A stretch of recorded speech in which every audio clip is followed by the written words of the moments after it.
In this video, I will take a deep dive into the world of the viral butter squishy to see if it actually lives up to all of the massive online hype. If you have been scrolling through social media lately, you have probably seen these incredibly satisfying toys that look just like a real stick of premium butter. At first glance, the packaging is remarkably realistic and the bright yellow color looks almost good enough to eat.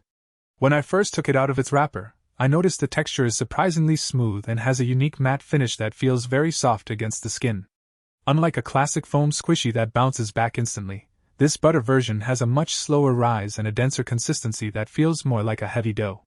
It is perfect for stress relief because you can really sink your fingers into it and watch as the material slowly regains its original shape. One thing that stood out to me was the subtle scent, which actually smells creamy rather than like strong chemicals. It fits the theme perfectly and adds to the overall sensory experience.